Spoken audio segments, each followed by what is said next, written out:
The passengers thought he was just a bus driver. But by the end of that night, when blood stained the seats and screams echoed down the highway, they would realize he had been something else entirely. It was supposed to be an ordinary trip. The interstate bus line from Lincoln City to Denver carried all sorts. College kids heading back to campus, workers commuting, families visiting relatives, and the occasional traveler chasing something undefined. The man behind the wheel was Frank Harris, 62 years old, hair gray at the temples, back stiff from decades on the road. His uniform shirt was crisp, his tie neatly knotted, though his eyes looked tired. To the passengers, he was just the driver. To Frank, it was a routine he clung to, steering through the night, mile after mile, engine humming beneath his hands. Yet beneath the fabric of his shirt, hidden under long sleeves, a faded tattoo curled along his forearm.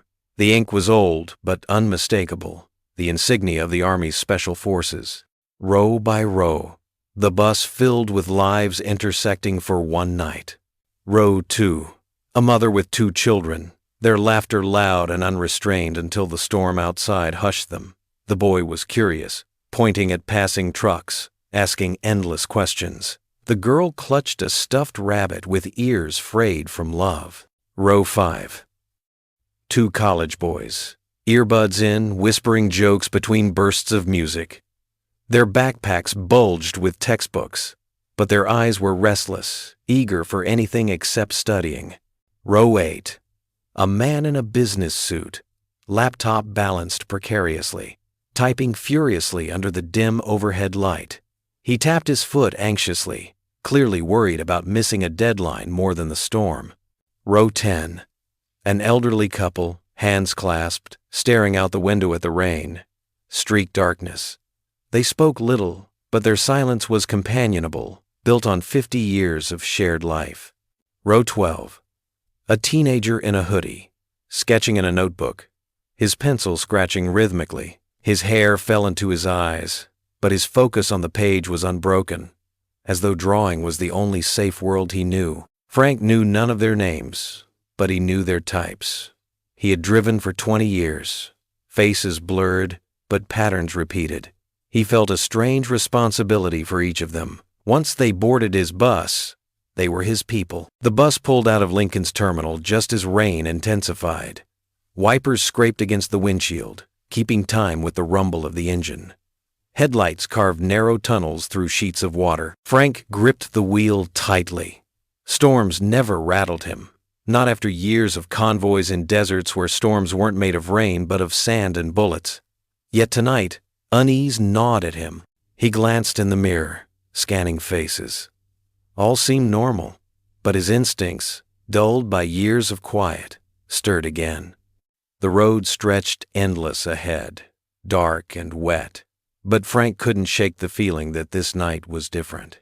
Behind his calm demeanor, Frank carried memories he never shared.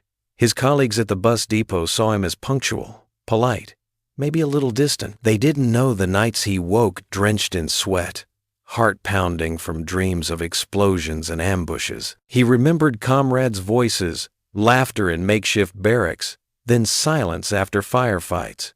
He remembered the weight of orders, drive forward no matter what. Driving the bus was, in some ways, therapy. A wheel in his hands, passengers safe behind him, it felt like purpose. It kept him moving, mile by mile, away from the ghosts that lingered. But ghosts don't stay buried forever. 30 miles down the highway, headlights appeared in the mirror, too bright, too close. At first, Frank thought it was just another impatient driver, but the van didn't pass. It stayed behind, matching every turn, every acceleration. Frank frowned, adjusting his mirrors. His gut twisted. Something was wrong. The college kids noticed too. "Man, that van's been tailing us forever," one muttered. The businessman barely looked up. Probably just coincidence. But Frank knew better. Coincidence was a luxury he had unlearned decades ago. His mind flickered back. Kandahar, 2007. Convoys stretched along dusty roads, vans shadowing them from a distance. Everyone knew what that meant. Insurgents tracking, waiting to strike. Frank shook the memory off, gripping the wheel tighter. But the weight of the past pressed against him like the storm outside. He adjusted his tie, trying to ground himself in the present. But his reflection in the glass didn't look like a driver. It looked like a soldier hiding under another man's uniform. The van surged suddenly, pulling up alongside. Its side door slid open. A man leaned out, rain soaking his mask, an assault rifle glinting in the stormlight. Screams erupted inside the bus. The mother clutched her children. The elderly couple gasped. The businessman dropped his laptop. Frank's eyes hardened. His voice cut through panic. "Everybody down. Get low. Stay quiet." Bullets sprayed, shattering side windows. Glass rained onto the aisle. The bus swerved, tires screeching against wet asphalt. Frank fought the wheel, keeping them from flipping. 2 more vehicles appeared ahead, pickup trucks blocking the road. Men in dark clothing jumped out, weapons raised. The passengers cried out, some sobbing, others frozen in shock. Frank's heart slowed instead of racing. His breathing steadied. The years fell away. He wasn't a driver anymore. He was back in the field, instincts alive. He slammed the brakes, the bus screeching to a halt. The van cut off their rear escape. They were boxed in. Masked men boarded quickly, shouting commands. "Hands up! Heads down! Nobody moves!" They fired shots into the ceiling. Sparks rained. Passengers screamed louder. One gunman dragged the businessman from his seat, slamming him against the aisle. "Phones! Pass them forward!" Another pointed his weapon at the children. "Quiet them, or I will." Frank's hands clenched the wheel. His knuckles whitened. Every instinct screamed to act, but he stayed still, calculating. He needed timing, opportunity. One gunman shoved Frank, pressing the barrel against his temple. "Driver, you listen, or everyone dies. You follow us to the drop, no questions." Frank looked straight ahead, voice calm. "You don't need to do this," the gunman sneered. "Shut up, old man." He shoved him harder. The shove ripped Frank's sleeve just enough to expose faded ink. Another gunman caught sight of it. He froze. "Boss, look, his arm." The leader leaned closer, squinting. Rain dripped from his mask. "That tattoo. I've seen it before. Special Forces?" Frank's eyes met his. Cold, steady. "I was." The leader hesitated, but arrogance returned. He sneered. "Not anymore." The bus was silent, except for sobs and rain. But inside Frank Harris, the soldier was awake again. The masked gunman moved swiftly, barking orders. Phones in the bag, wallets too. Passengers trembled as they obeyed, dropping belongings into a duffel bag carried by one of the attackers. The children whimpered, silenced only by their mother's desperate embrace. "Anyone moves, anyone makes a sound," the leader's voice boomed, "and they die. Understand?" The bus fell into terrified silence. Only the storm outside dared to speak. At the wheel, Frank Harris sat still, but his mind churned. 4 attackers inside the bus, at least 3 outside with the vehicles. Weapons, rifles, sidearms, knives. Positions: leader in front, 2 mid-aisle, 1 guarding the rear exit. His instincts whispered the truth. These men weren't simple thieves. Their gear was too coordinated. Their voices carried discipline. They were trained. Frank flexed his hands on the wheel. His sleeve hung torn, the tattoo visible. He noticed the way some of the attackers eyed it. Recognition, uncertainty, that was leverage. The smell of rain on asphalt dragged Frank backward. Panama, 1,989. His unit had been ambushed along a jungle road. Shots cracked from trees. Men screamed. Frank had crawled through mud, pulling a wounded soldier to cover. His sergeant had shouted, "Harris, you're up front." Frank had surged ahead, instincts carrying him. He'd spotted the enemy's flanking move before anyone else. His calm had saved lives. Now, decades later, His body remembered that calm. The storm on Highway 17 was no different from that jungle night. In row 5, the college boys shook uncontrollably. "They're gonna kill us," one whispered. "Shut up!" the other hissed, glancing at the gunman nearby. In row 2, the mother tried to shield her children's eyes. The youngest, a girl no older than 6, whispered, "Why are they mean, Mommy?"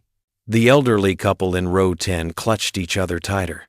The woman whispered prayers under her breath, each word trembling. The businessman in row 8 bled from his lip. His glasses cracked. He muttered, "Please, I have deadlines, please," as if work could shield him from bullets. Frank heard it all. Each sound etched itself into his resolve. The leader stalked toward Frank, rifle aimed at his head. "Driver, start moving again. You follow our convoy to the drop point." Frank's jaw tightened. "Where?" "You'll know when we tell you." Frank looked at the road ahead, rain streaking the windshield. His voice was even, but low enough for the leader to lean in. "You make one mistake. You'll regret not shooting me now." The leader shoved him, sneering. "Don't test me, old man." But inside, Frank smiled grimly. He'd already begun testing. Frank adjusted the rearview mirror slightly, catching the eyes of the teenager in row 12, the one sketching earlier. The boy's notebook was still clutched tight. On the page, half-finished drawings. Frank held his gaze for a split second. Calm, reassuring. The boy nodded faintly, understanding something unspoken. Wait.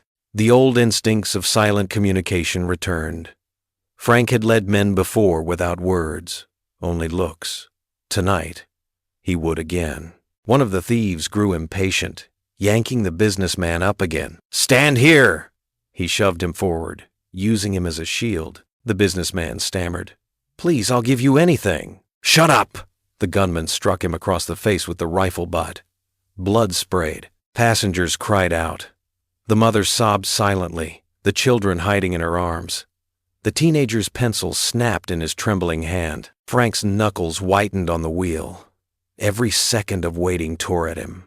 But patience was survival. He needed one mistake from them. Just one. 2005. Afghanistan. A convoy of supply trucks winding through a narrow pass. Insurgents had staged a roadblock. Frank remembered gripping the wheel of his Humvee. His commander's voice over comms, "Harris, hold steady, don't break formation." Then, the blast ahead. Chaos. Smoke. But Frank hadn't panicked. He'd steered his truck into cover, shielding the convoy, buying time for his team to strike back. He had learned then, timing was everything. Attack too soon, everyone dies. Attack too late, same result. Back in the bus, he breathed steady. Timing. The younger thief guarding the back grew restless. He sneered at passengers, kicking their bags. Pathetic. Look at them, sheep. He grabbed the sketchbook from the teenager, tearing pages. "What's this garbage?" The boy protested softly. The thief raised his rifle to intimidate him. Frank's voice cut sharp. "Leave him alone." The bus fell silent. The leader turned, eyes narrowing. "Driver wants to be a hero?" Frank met his gaze. "I've seen men like you before. You don't scare me." The leader smirked, but his eyes betrayed unease. That tattoo, that calm. He knew. Another gunman whispered harshly, "Boss, maybe he's military. Look at him." The leader snapped back. "I don't care if he's the president. He does what I say, or everyone dies." But the crack showed. His men weren't as confident. They had seen too many scared civilians. Frank didn't fit the mold. The elderly man in row 10 suddenly spoke, his voice trembling but firm. "Please, my wife is sick. Let us go. Take me instead." A gunman shoved him back into his seat. "Shut it, Grandpa." The college boys muttered curses under their breath, too quiet to hear. One of them wiped tears angrily, ashamed of his fear. Frank cataloged every sound, every tremor. These weren't just random people anymore. They were his responsibility. The bus jolted suddenly. Frank yanked the wheel slightly, making it seem like the storm had forced it. The vehicle swayed violently. Passengers screamed. The gunman stumbled to keep balance. One fell against the seats, rifle clattering for a second. Frank seized the moment. He slammed his elbow backward, striking the man holding him at the front. The rifle slipped. Frank grabbed it with practiced speed, flipping the safety and aiming in one fluid motion. The bus froze. Passengers gasped. Gunmen shouted. But now, the dynamic had shifted. Frank's mind was steel. 1 down, 3 to go inside. Vehicles outside waiting. Innocents everywhere. Can't miss. Can't rush. He remembered his sergeant's voice from years past. "Calm under fire, Harris. Always calm." And he was. His hands didn't shake. His breathing was measured. The leader snarled, raising his weapon toward the children. "You think this changes anything? I'll kill them all." Frank's eyes burned with cold fire. His voice was steady as stone. "You won't, because I'll drop you before you blink." The bus held its breath. The storm raged. And the soldier inside the bus driver was fully awake. The leader thought he had control. But in that storm-soaked bus, surrounded by terrified passengers, he was about to learn what it meant to provoke a soldier who had already lived through hell. Frank stood at the front of the bus, rifle steady in his hands. His torn sleeve exposed the faded tattoo, glistening under the dim interior lights. The leader's weapon was aimed at the children, finger tight on the trigger. "You think one gun makes you strong? You'll die before you save anyone?" Frank's voice cut through the storm. Calm, cold. "If you pull that trigger, you'll be dead before you take a breath." The bus was silent. Passengers froze, caught between hope and terror. The gunman at the rear tried to take advantage, raising his weapon. Frank reacted instantly. He dropped low, firing a controlled burst into the man's shoulder. The gunman screamed, collapsing into the aisle. Screams erupted again. The mother shielded her children. The businessman ducked under a seat. The teenager clutched his notebook like a shield. The leader roared in fury, dragging a boy from row 5 into a chokehold. "Nobody moves or he dies!" Frank's eyes narrowed. His mind calculated angles, distances. He had seen this before too many times. A hostage situation in a marketplace. Insurgents had grabbed a civilian, knife to his throat. Chaos had reigned. Soldiers shouting, civilians screaming. Frank had remembered his training. Distract, disarm, neutralize. He had tossed a bottle across the street. The sound drew eyes for just 1 second. That was all he needed. 1 second could change everything. Frank scanned the aisle. A half-empty soda bottle rolled near his boot, dislodged in the chaos. He nudged it lightly, letting it clink across the floor. The leader's eyes flicked instinctively. That was the moment. Frank fired. 1 shot. Precise. Controlled. The leader's arm exploded in pain. The boy shoved free, stumbling back to his seat. The bus erupted into chaos. The passengers cried out, but this time, hope shimmered between their screams. The remaining 2 gunmen opened fire wildly. Bullets tore into seats, sparks flying. Passengers ducked. Frank moved with lethal precision. He rolled into the aisle, using the seats as cover. Each movement was calculated, honed by decades of combat. He fired once, striking a gunman's leg. The man fell, weapon clattering. Frank kicked it away, slamming the rifle butt into his jaw, rendering him unconscious. The last attacker rushed forward, knife gleaming. In the cramped aisle, it became a brutal hand-to-hand fight.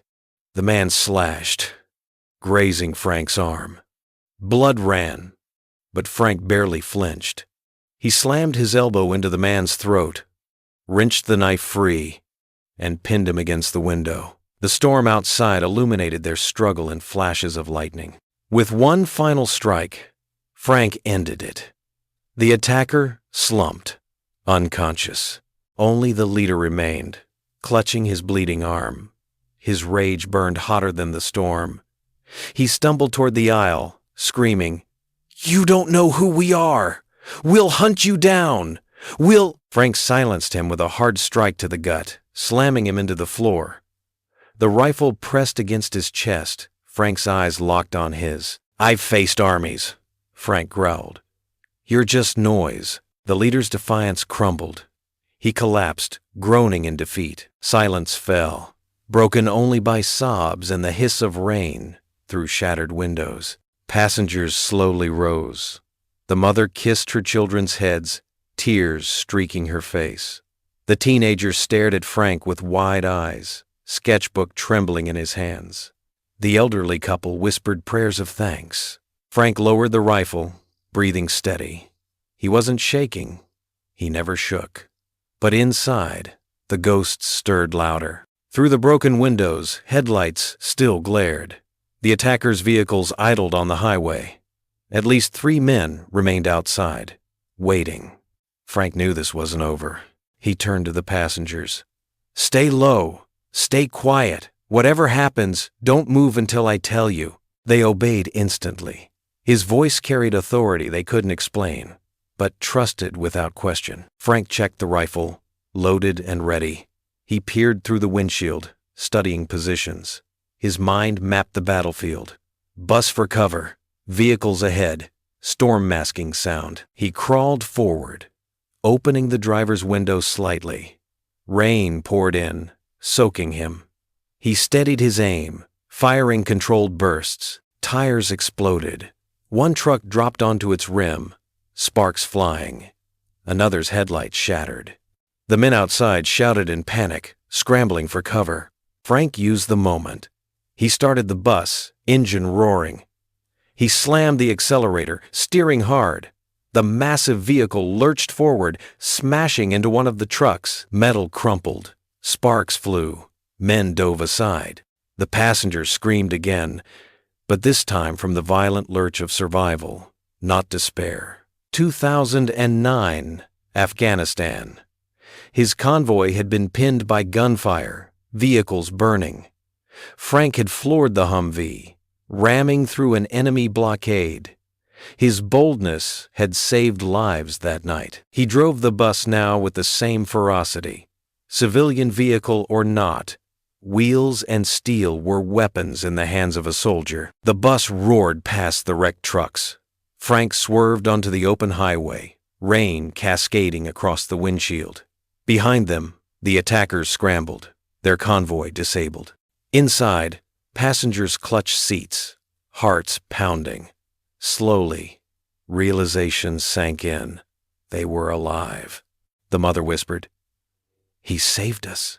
The teenager whispered back, "No, he was ready the whole time." Frank drove steady, eyes on the road, breath even. He wasn't thinking of praise. He was thinking of what came next. Always what came next. Minutes later, red and blue lights cut through the storm. Police cruisers sped past, sirens wailing. Frank slowed, pulling to the shoulder. Deputies stormed the wreckage behind them, taking the wounded attackers into custody. Inside the bus, passengers began to cry, not from fear, but from relief. Some clapped weakly. Others simply sat stunned, unable to process survival. Frank leaned back in his seat, finally allowing himself a slow exhale. At the roadside, the sheriff climbed aboard, eyes wide at the carnage. "Frank, what did you do?" Frank glanced at him, the tattoo still visible beneath his torn sleeve. His answer was simple. "I drove." The sheriff shook his head, understanding there was more, much more behind those words. One by one, passengers approached Frank. The businessman, shaking, whispered, "You saved my life." The elderly woman kissed his hand. The teenager handed him the torn sketchbook, now scribbled with a shaky drawing of Frank holding the rifle, rain falling around him. Frank took it silently, eyes softening for just a moment. Then he set it on the dashboard, returning to his wheel. The bus driver looked like just another old man again, but everyone on that bus knew the truth. Beneath the uniform was a soldier, one who had never really left the battlefield. Frank Harris rolled down his sleeve, covering the tattoo once more. Routine was all he wanted. Routine was all he asked. But the world didn't care what he wanted. Sometimes, the world demanded the soldier return. By morning, news would spread. A bus hijacked, passengers saved by their own driver. Reporters would call him a hero. Frank would ignore them. He knew the truth. Heroes were the ones who didn't make it back. But to the passengers, he would always be more than a driver. He was proof that ordinary faces can hide extraordinary strength. Do you believe hidden warriors walk among us? Subscribe to Undercover Signals for more stories of ordinary people whose pasts refuse to stay buried. Because some heroes keep their tattoos hidden until the night the world needs them.